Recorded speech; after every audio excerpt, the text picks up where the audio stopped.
नमस्कार है, जय हिंद है। मेरा नाम अमन चुग है एंड ये video Sarathi for our kids के नाम पे एक इनिशिएटिव है जो कि मेरे को लगता है कि it's recommended for any student and any of our kid जो 12 से लेके 21 ईयर्स ऑफ एज का हो या फिर जो अभी पढ़ाई कर रहा हो, चाहे 21 ईयर्स से एज ज्यादा भी हो मगर अभी प्रोफेशनल वर्ल्ड में नहीं घुसा हो।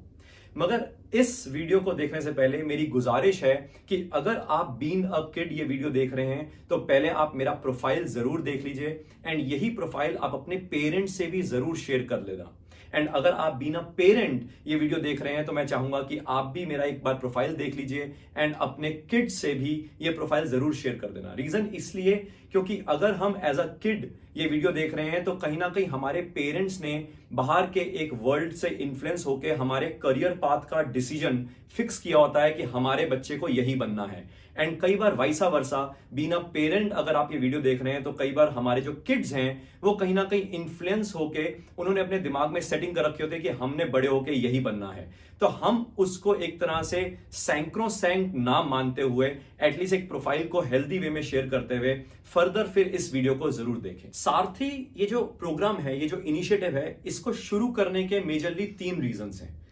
पहला रीजन ये है कि आज से 15-20 ईयर्स पहले हम एजुकेशनल क्वालिफिकेशन को इंपॉर्टेंस देते थे एंड उसके बेसिस पे जॉब्स नॉर्मली लग जाती थी। यानी कि इंजीनियरिंग कर ली नौकरी लग जाती थी, एमबीए कर ली नौकरी लग जाती थी, सीए बन गया यानी कि नौकरी लग जाएगी, कंपनी सेक्रेटरी बन गया यानी कि नौकरी लग जाएगी। मगर इन द रीसेंट टाइम्स हमने देखा है कि जैसे ग्लोबल इकोनॉमी की शेप इवॉल्व हो रही है एंड जैसे इंपैक्टफुल जैसे इंडियन इकोनॉमी के ऊपर दिख रहा है, इन द रीसेंट टाइम्स आप देखेंगे कि क्वालिफिकेशन ओनली के कारण जॉब्स नहीं लग रही हैं। यानी कि जॉब लेस इंजीनियर्स हैं, जॉब लेस एमबीएस हैं, जॉबलेस आजकल तो चार्टर्ड अकाउंटेंट्स भी हैं, जॉबलेस कंपनी सेक्रेटरीज भी हैं। एंड इसका रीजन मेजरली ये है कि जो क्वालिफिकेशन है वो आपके लिए जॉब लेने के लिए सिर्फ एक एलिजिबिलिटी क्राइटेरिया बन गया है, मगर जॉब आपको मिलती है जब आपके पास एक यूनिक नॉलेज हो या यूनिक स्किल सेट हो, यानी कि ऐसा ज्ञान हो जो किसी और के पास ना हो। यानी कि पहला दौर यानी कि जो पहला रीजन वो ये है कि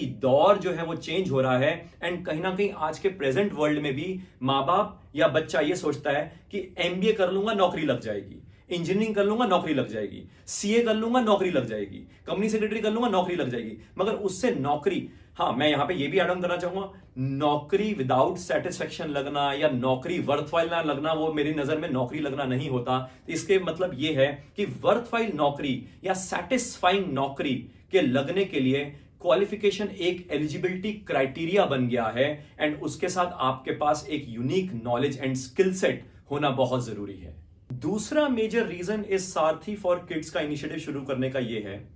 कि सोचो with the passage of time जैसे जैसे इकोनॉमी इवॉल्व हो रही है, इकोनॉमी की शेप इवॉल्व हो रही है, इकोनॉमी की शेप चेंज हो रही है। जैसे हिंदुस्तान की इकोनॉमी जो 1990s में थी वो चेंज होकर 2000 में एक डिफरेंट पिक्चर दिखी,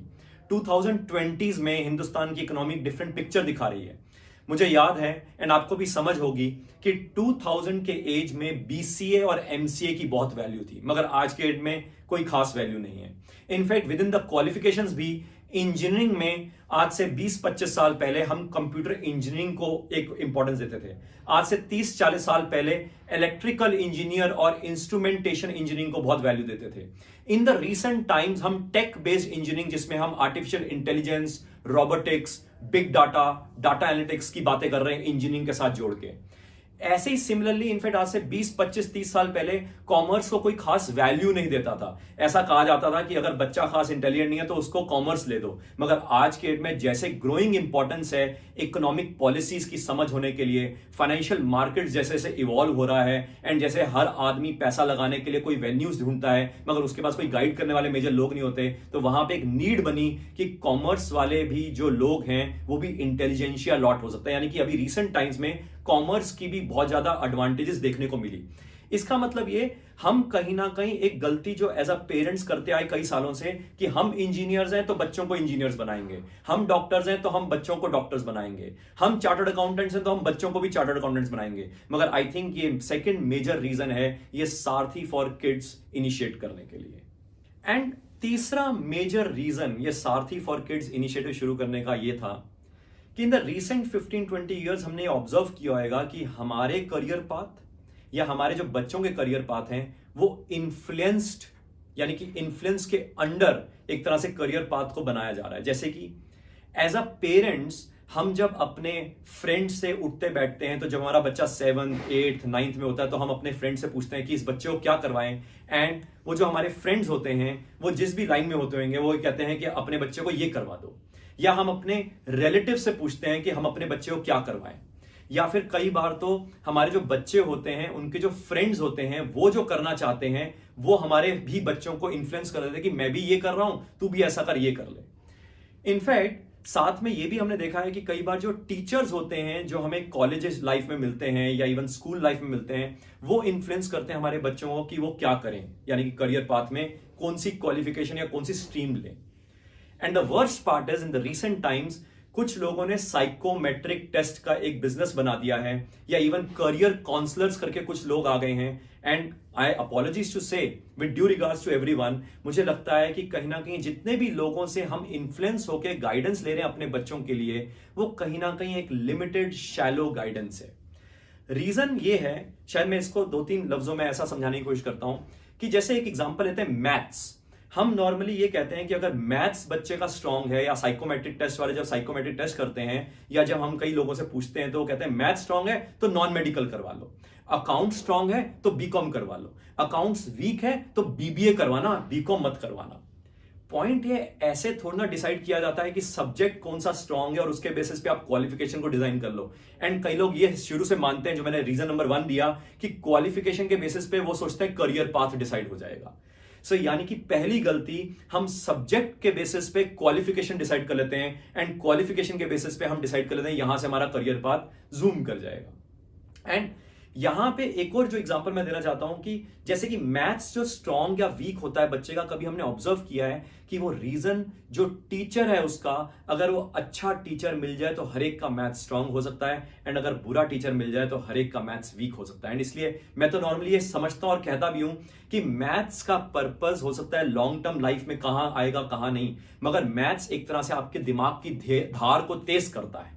एंड वो दिमाग की धार को तेज करने का मतलब आपका दिमाग चलता रहता है। जैसे फिजिक्स है, केमिस्ट्री है, मैथ्स है, अकाउंट्स है, ये प्रैक्टिकल सब्जेक्ट्स अगर सही पढ़ाने वाले टीचर्स या ट्रेनर्स मिल जाएं तो हर एक का इंटरेस्ट बन सकता है। आप इसको यूं समझो कि आपका बच्चा आके आपको कहे कि मेरे को हिस्ट्री में पसंद है, तो आप हिस्टोरियन तो बनाएंगे नहीं, एंड नो डाउट उसकी हिस्ट्री शायद इसलिए उसको पसंद होगी क्योंकि उसकी टीचर उसको कहानियां बना बना के हिस्ट्री समझा रही होगी। या हो सकता है वन फाइन डे हमारा बच्चा बोले कि हमें हिंदी पसंद है, तो हम ये तो नहीं कहेंगे तू हिंदी साहित्यकार बन जाए, एंड नो डाउट आप रीजन जब चेक करेंगे उसकी हिंदी की टीचर उससे फ्रेंडली वे में बिहेव कर रही होगी। इसका मतलब ये टीचर का बिहेवियर कहीं ना कहीं उसके सब्जेक्ट के बेसिस पे करियर पाथ डिजाइन कर देता है, क्योंकि हम अल्टीमेटली उसके सब्जेक्ट के मार्क्स देखते हैं एंड उसके बेसिस पे हम उसकी क्वालिफिकेशन डिसाइड कर लेते हैं। यानी कि ये तीसरा रीजन और पहले 2 रीजंस जो मैंने बताए, ये तीनों रीजंस को अगर हम कंबाइन करें, इससे आप एक विशियस सर्कल को ऑब्जर्व करिए।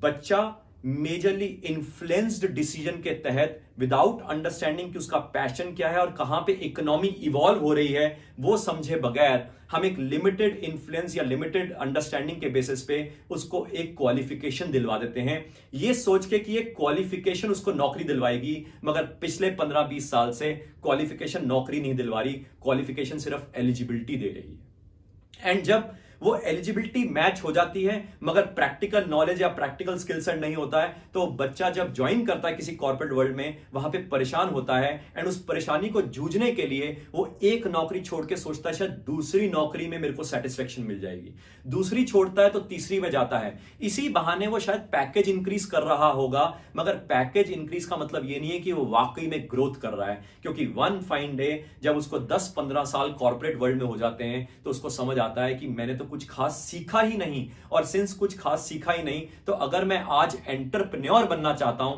तो मैं बन सकता नहीं हूं, और अगर मेरे को जॉब फर्दर सस्टेन करनी है तो 40 इयर्स के अबव जॉब मिलनी भी मुश्किल हो जाती है। एंड इस विशियस सर्कल का रीजन ये है कि जो 3 रीजन जो मैंने आपको बताए, वहां पे हम कहीं ना कहीं खुद भी ऐसे ही पहुंचे हैं एंड कहीं ना कहीं हम अपने बच्चों को भी ऐसे ही पहुंचा रहे हैं, और इसीलिए इस पूरे मुहिम को तोड़ने के लिए with my limited understanding knowledge and जो प्रोफाइल है and the vast network of senior industry people, जिनको मैं CXOs बोलता हूं, जो कई कंपनीज के CEOs हैं, कई कंपनीज के CFOs हैं यानी कि चीफ फाइनेंशियल ऑफिसर्स हैं, या कई कंपनीज के सीनियर मैनेजमेंट पे बैठे हुए हैं जो कि विजनरीज हैं क्योंकि वो बड़ी बड़ी कंपनी के सीनियर पोजीशन में बैठे हुए हैं। तो हमने ज्वाइंटली सोचा कि क्यों ना इस सारथी फॉर किड्स के तहत स्टूडेंट वर्ल्ड का भला करें, क्योंकि इसी बहाने आने वाले समय में जो नेक्स्ट जनरेशन है यही यंग पिलर्स होगी हमारे हिंदुस्तान की इकोनॉमी के लिए भी और वर्ल्ड की इकोनॉमी के लिए भी। एंड अगर ये सेटिस्फाइड होंगे तो हमारी देश भी और हमारा वर्ल्ड भी एक सेटिस्फाइड सोसाइटी में इवॉल्व करेगा। सारथी किसके लिए जरूरी है ये शायद आपको एकदम से समझ तब आ जाएगा जब मैं ये कवर करूंगा कि सारथी में हम क्या क्या कवर करते हैं। मगर एट द ऑनसेट मैं शायद ये कहना चाहता हूं कि कोई भी स्टूडेंट हो, कोई भी किड हो हमारा, जो 7th class, 8th class, 9th class, 10th class, 11th या 12th क्लास में हो, उसके लिए तो कंपलसरी है, मैंडेटरी है। दूसरा, अगर कोई भी हमारा बच्चा कॉमर्स फील्ड में है यानी कि ग्रेजुएशन करते हुए, चाहे BBA, चाहे BCom, या इवन लेटर से पोस्ट ग्रेजुएशन करते हुए, चाहे MBA या प्रोफेशनल क्वालिफिकेशन जैसे CA, CS या कॉस्ट अकाउंटेंट, या इवन अगर हमारा बच्चा नॉन मेडिकल यानी कि इंजीनियरिंग साइड पे जा रहा है, उसके लिए भी इंपॉर्टेंट है, क्योंकि कहीं ना कहीं आजकल टेक्नोलॉजिकल वर्ल्ड में फाइनेंस का जो तड़का है यानी कि फिनटेक, ये बहुत इवॉल्विंग चीज है और मुझे लगता है कि इन बच्चों के लिए बहुत जरूरी है। इसके अलावा लेटर से हमारा बच्चा स्कूल से पार हो चुका है, ग्रेजुएशन में या पोस्ट ग्रेजुएशन में उसने कॉमर्स नहीं ली हुई है, नॉन मेडिकल भी नहीं लिया हुआ है, एंड अज्यूम करते हैं लेटर से उसने बायोटेक्नोलॉजी लिया हुआ है। अब पॉइंट ये है, बायोटेक्नोलॉजी हो या मेडिकल लिया हो, कोई भी फील्ड लिया हो, वन फाइन डे जब जॉब या बिजनेस करेगा वहां पे भी तो उसको फाइनेंस की नॉलेज चाहिए होगी। वहां पे भी तो जब वो पैसा कमाएगा तो पैसे को कैसे रखना है, कैसे मैनेज करना है, इकोनॉमिक पॉलिसीज कैसे उसके करियर पाथ को इंपैक्ट कर सकती हैं, कैसे इंडस्ट्रीज इवॉल्व हो जाएंगी, वो सारी नॉलेज भी उसके लिए इंपॉर्टेंट रहेगी। यानी कि इनडायरेक्ट मैनर में ये कहना चाहता हूं कि सारों के लिए इंपॉर्टेंट है। हाँ, जो स्कूल गोइंग किड है, चाहे कोई भी स्ट्रीम हो, एनीवन जो 12 ईयर से ऊपर है, उसके लिए तो कंपलसरी है। जो भी कॉमर्स या नॉन मेडिकल लिया हुआ किड है, चाहे ग्रेजुएशन या पोस्ट ग्रेजुएशन में, उसके लिए भी कंपलसरी है। मगर उसके अलावा शायद मैं कंपलसरी का वर्ड नहीं बोल सकता, बट मैं शायद एक हिंट ये देना चाहता हूं कि उसके लिए भी मैंडेटरी ही है। अब समझते हैं कि सारथी फॉर किड्स के इनिशिएटिव में क्या क्या कवर किया जाता है। सबसे मेन पॉइंट है, इनसाइट्स दी जाती हैं about the world economic policies, including India में जो इकोनॉमिक पॉलिसीज फॉर्मुलेट हो रही हैं। ये जो इकोनॉमिक पॉलिसीज है ना, ये वर्ल्ड की इकोनॉमीज को इंपैक्ट करती हैं, वर्ल्ड की इंडस्ट्रीज को इंपैक्ट करती हैं। इसलिए दूसरा जो मेजर इसमें कंटेंट बताया जाता है वो है इंपैक्ट अपॉन इंडस्ट्रीज, जैसे कि स्टील इंडस्ट्री पे क्या इंपैक्ट पड़ेगा, टेक्सटाइल इंडस्ट्री पे, ऑटो इंडस्ट्री पे, वगैरह वगैरह। क्योंकि आजकल एक इंटरकनेक्टेड वर्ल्ड है। आप सोचिए, चाइना में कुछ हैपनिंग होती है तो उसका इंपैक्ट इंडिया में दिखता है, और इंडिया में कौन कौन सी इंडस्ट्रीज पे दिखेगा, उसके कारण हमारा करियर पाथ चेंज हो सकता है, हमारा करियर पाथ खत्म हो सकता है, हमारा करियर पाथ इवॉल्व हो सकता है। सिमिलरली, अगर इंडिया की कोई गवर्नमेंट अपनी कोई इकोनॉमिक पॉलिसीज इवॉल्व कर रही है तो उसके कारण भी कई लोगों का करियर पाथ खत्म हो सकता है, करियर पाथ इवॉल्व हो सकता है। मगर ये सारी जो गाइडेंस है ये कोई देता नहीं है, एंड ये समझने के लिए हमें खुद अपने आप इसकी नॉलेज लेनी पड़ेगी। इसलिए पहला इंपॉर्टेंट पॉइंट, वर्ल्ड की जो इकोनॉमिक पॉलिसीज इंक्लूडिंग इंडिया की इकोनॉमिक पॉलिसीज, उसकी इनसाइट्स बेसिक भाषा में।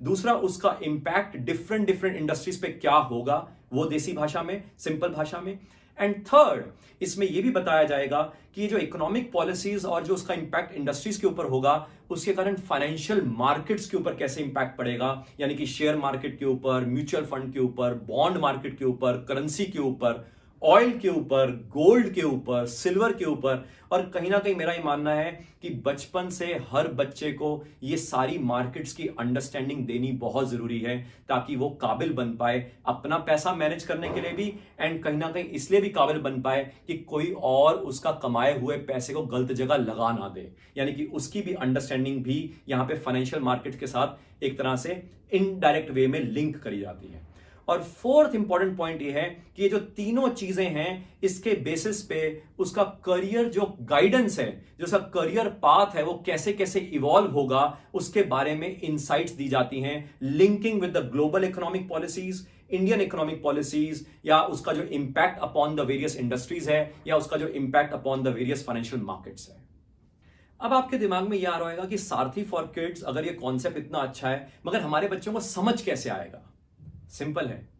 मुझे समझाना आता है भगवान की दया से, तो आपके बच्चों को समझाने की रिस्पॉन्सिबिलिटी मेरी है, तो आपको उसकी टेंशन नहीं लेनी। एंड इसलिए यहां पे जो समझने का जो तरीका है वो लेमैन सिंपल लैंग्वेज की ऑडियोज के थ्रू मैं बच्चों को समझाने की कोशिश करता हूं। इनफैक्ट ये दोनों भाषा में होती है, हिंदी में भी और इंग्लिश में भी। सो यानी कि इसमें 99% जो नॉलेज है वो layman language in the form of short audios वो उसके बेसिस पे इंपार्ट करी जाती है। उसके अलावा छुटपुट मैसेजेस होते हैं, छोटे छोटे इमेजेस होती हैं, इमेजेस यानी कि इमेजेस के थ्रू वो समझ पाए ये सारी चीजें। एंड साथ में मंथली वेबिनार्स होते हैं, एंड मंथली वेबिनार्स में मैं तो उनके डाउट्स क्लियर करता ही करता हूं, मगर साथ में जो हमारे जो CXOs जो साथ में जुड़े हुए हैं, यानी कि जो सीनियर इंडस्ट्री के जो लोग हैं, उनके जो इनसाइट्स हैं इंडस्ट्री के बारे में, इकोनॉमी के बारे में, एंड उसके कारण कैसे कैसे करियर पाथ इंपैक्ट हो रहे हैं, कहां कहां करियर पाथ इवॉल्व हो रहे हैं,